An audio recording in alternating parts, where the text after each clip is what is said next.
নমস্কার, নিউজ ভ্যানগার্ডের এক নজরে 25 আপনাদের সকলকে স্বাগত। আমি সুপ্রীতি রয়েছে আপনাদের সঙ্গে।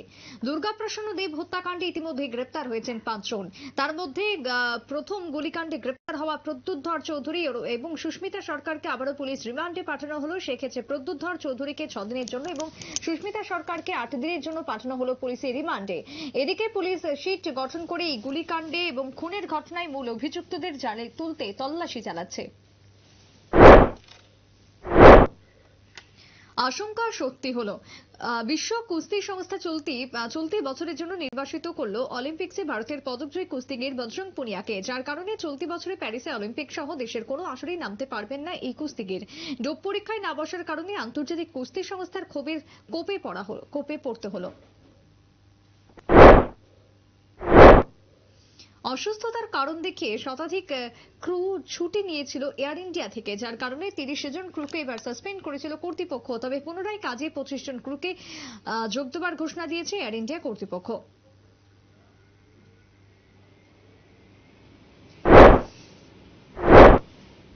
নির্বাচন যতই এগিয়ে আসছে ততই যেন প্রকাশ্যে আসছে দুর্নীতি। বিশেষ করে দুর্নীতির কাজে ব্যবহৃত বেআইনি অর্থ মিলছে বিভিন্ন প্রান্তে। শুক্রবার মধ্যপ্রদেশের ভোপাল থেকে উদ্ধার হলো বিপুল পরিমাণে টাকা। আয়কর দপ্তর হানা দিয়ে 10 টাকা, 20 টাকা, 200 টাকা এবং 500 টাকার বান্ডিল উদ্ধার করে। তবে কোথা থেকে এলো এত বান্ডিল তা নিয়ে শুরু হয়েছে তৎপরতা। চতুর্থ দফার ভোটের আগে আবারও নাম পরিবর্তনের হাওয়া বইতে শুরু হলো উত্তরপ্রদেশে। এলাহাবাদের নাম পরিবর্তন হবে এবং করা হবে প্রয়াগরাজ।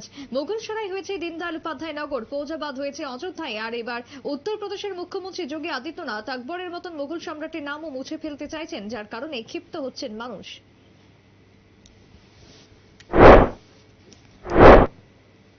টি-20 বিশ্বকাপ শুরুর আগেই ভারতীয় দলের কোচ খুঁজতে বিজ্ঞাপন দিল বিসিসিআই। বোর্ড সচিব জয়শাহ জানিয়ে দিলেন, কোচের পদে আবেদন করতে পারেন রাহুল দ্রাবিড় নিজেও। যদিও এর আগে একদিবসীয় বিশ্বকাপ হাতছাড়া হওয়ার পর রাহুলকে পরিবর্তনের অভিযোগ উঠেছিল বিভিন্ন মহলের, কিন্তু নির্বাচকরা টি-20 বিশ্বকাপ পর্যন্ত তার হাতেই তুলে দিয়েছিল ভারতীয় দলের দায়িত্ব।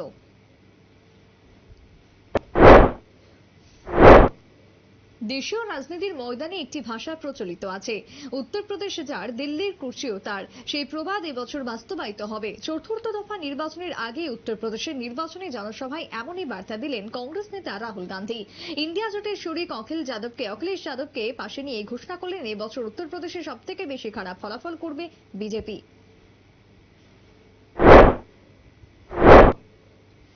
কৈলাসহর ব্লাড ডোনার্স অ্যাসোসিয়েশনের উদ্যোগে অনুষ্ঠিত হলো স্বেচ্ছায় রক্তদান শিবির। রক্তের স্বল্পতা মেটাতে অ্যাসোসিয়েশনের উদ্যোগে আয়োজিত এই শিবিরে 37 জন রক্তদাতা অংশ নেন, যার মধ্যে ছিল 17 জন মহিলা। রক্তদান শিবিরকে ঘিরে সাধারণ মানুষের উপস্থিতি ছিল লক্ষণীয়।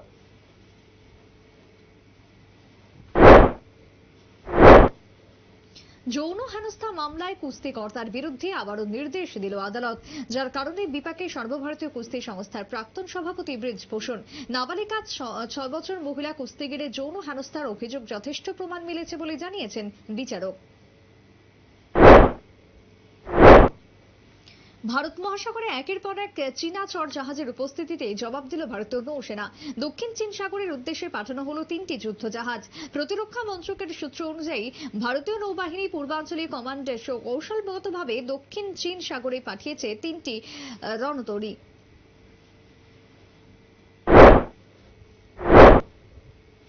দেশের মাথা নত হলো বিজেপি সরকারের। নির্বাচনের মুখে গত 21শে মার্চ আবগারি দুর্নীতিকাণ্ডে গ্রেপ্তার করা হয়েছিল দিল্লির মুখ্যমন্ত্রী অরবিন্দ কেজরিওয়ালকে, কিন্তু জেলে রাখা গেল না।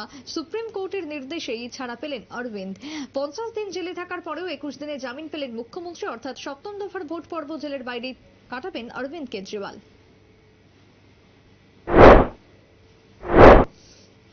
আবারও মাওবাদী অভিযান শুরু করলো আধাসামরিক বাহিনী ও পুলিশ।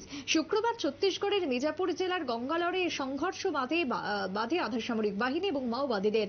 সংঘর্ষে 12 জন মাওবাদী নিহত হয়েছেন বলে খবর। এপ্রিল মাস থেকে বর্তমানে যৌথ বাহিনীর অভিযানে নিহত হয়েছেন 29 জন মাওবাদী। সব মিলিয়ে চলতি বছরে শতাধিক মাওবাদীর মৃত্যু হয়েছে ছত্তিশগড়ে। চলতি আইপিএল এর পরিসংখ্যান অনুযায়ী এখনো পর্যন্ত অনুষ্ঠিত হয়েছে 58টি ম্যাচ।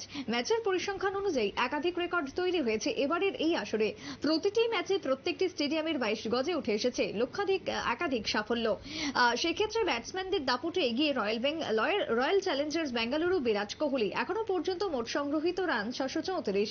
অন্যদিকে পাঞ্জাব কিংসের হর্ষল প্যাটেল সর্বাধিক উইকেট সংগ্রহ করেছেন।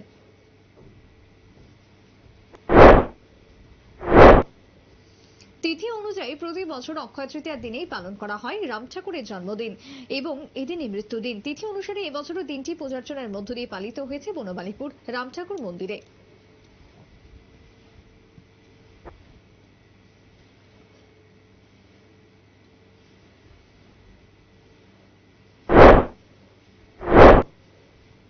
গত 8 মে এলাকা থেকে চুরি হয়ে গিয়েছিল বেশ কয়েকটি গ্যাস সিলিন্ডার। ঘটনা আড়ালিয়ায়। পুলিশ মোবাইল ভ্যান মধ্যরাতে পেট্রোলিং এ বেরিয়ে চুরিকাণ্ড দেখতে পায়, কিন্তু চোরদের গ্রেপ্তার করতে পারেনি।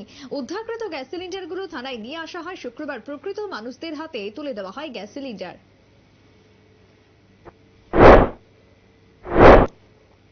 অভিযোগ, জ্যোৎস্না পেট্রোল পাম্পে তেল নিতে আসা নেশায় আসক্ত যুবকের তাণ্ডবে লাঠিচার্জ করল পুলিশ। বৃহস্পতিবার মধ্যরাতে ঘটে এই ঘটনা। দীর্ঘ সময় লাইন ধরে পেট্রোল না পেয়ে নেশায় আসক্ত যুবক ক্ষিপ্ত হয়ে তাণ্ডব চালায়। পরে পুলিশের উপস্থিতিতে পরিস্থিতি শান্ত হয়।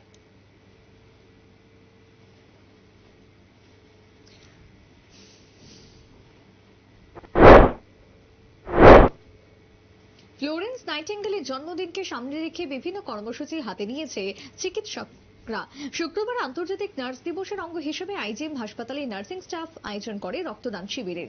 উপস্থিত ছিলেন রাজ্যের বিশিষ্ট চিকিৎসক সহ নার্সিং পরিষেবায় নিযুক্ত আধিকারিকরা।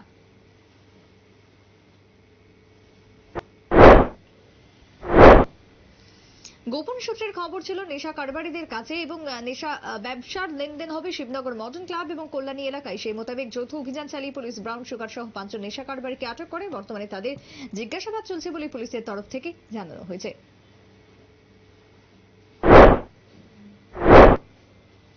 1820 সালের 12ই মে ইতালির ফ্লোরেন্স শহরে জন্ম নিয়েছিলেন ফ্লোরেন্স নাইটিঙ্গেল। সেই সময় নার্সিং এ নিচু মানের পরিষেবা হিসেবে নার্সিংকেই দেখা হতো, কিন্তু বর্তমানে এই নার্সিং পরিষেবা সেবা হিসেবে প্রতিষ্ঠিত হয়েছে গোটা বিশ্বে। শুক্রবার তার জন্মদিনকে সামনে রেখে জেবি ক্যান্সার হাসপাতালে বৃক্ষরোপণ করা হয়। উপস্থিত ছিলেন বিধায়ক রতন চক্রবর্তী, প্রাক্তন বিধায়ক ডক্টর দিলীপ দাস সহ অন্যান্য স্বাস্থ্যকর্মীরা।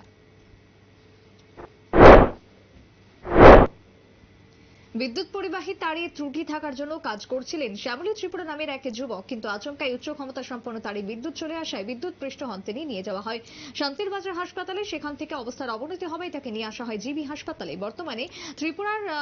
বর্তমানে তার অবস্থা আশঙ্কাজনক বলেই জানানো হয়েছে চিকিৎসকের পক্ষ থেকে।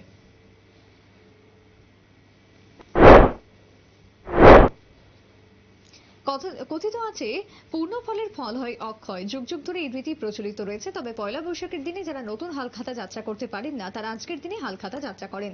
শুক্রবার অক্ষয় তৃতীয়া উপলক্ষে লক্ষ্মীনারায়ণ বাড়িতে ধর্মপ্রাণ মানুষের ব্যাপক উৎসাহ পরিলক্ষিত হয় হালখাতা যাত্রাকে কেন্দ্র করে।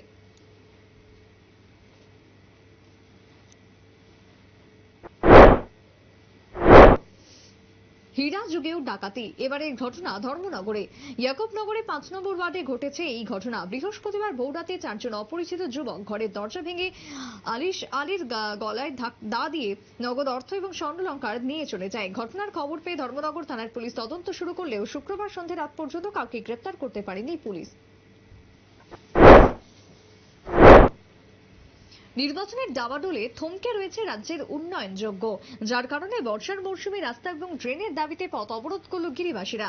আমবাসা কমলপুর জাতীয় সড়ক অবরোধ করে এলাকার মানুষ। এলাকাবাসীদের অভিযোগ, দ্রুত কলাইকোন্ডা ছড়া এলাকার ড্রেনটি সারাই করতে হবে। অবরোধের ফলে তৈরি হয় যানজট, ফলে প্রশাসনের আশ্বাসে অবরোধ মুক্ত।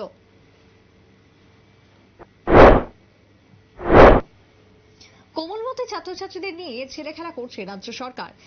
সাবরুম থেকে ধর্মনগর একই অভিযোগ বর্তমানে বাস্তবে পরিণত হচ্ছে, যার মধ্যে উঠে আসছে কমলপুর মহকুমার কলাছড়ি কালীকুমার শিশু বিহার অঙ্গনওয়াড়ি সেন্টারের নাম। বর্তমানে সেন্টারটির অবস্থান পরিত্যক্ত বাড়িতে। যে সেন্টারে শিক্ষা নিচ্ছেন 19 জন ক্ষুদে শিশু। বর্তমানে স্কুল ঘরের টিনের ছাউনি ছিদ্রে জর্জরিত, ল্যাট্রিন ইউরিনের ব্যবস্থা বেহাল। প্রশাসনকে জানিয়েও কোন রকমের সুরাহা হয়নি, ক্ষোভ এলাকাবাসীর।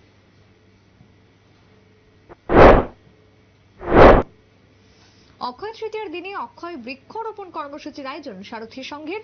সোনামুড়া নগর পঞ্চায়েত এলাকায় এই সংঘের উদ্যোগেই সরকারি প্রতিষ্ঠানগুলিতে রোপণ করা হয় বৃক্ষ। সবুজের আহ্বানে প্রকৃতিকে সাজিয়ে তুলতে আয়োজক কমিটির এই প্রয়াস। তার পাশাপাশি সমাজের প্রতিটি শ্রেণীর মানুষকে আহ্বান জানানো হয়েছে প্রাকৃতিক ভারসাম্য বজায় রাখার জন্য বৃক্ষগুলিকে যেন যত্ন করা হয়। এখনকার মতো এক নজরে 25 পর্যন্তই। পরবর্তী নিউজ আপডেট এবং টকশো দেখার জন্য চোখ রাখবেন শুধুমাত্র নিউজ ভ্যানগাড়ির পর্দায়। নমস্কার।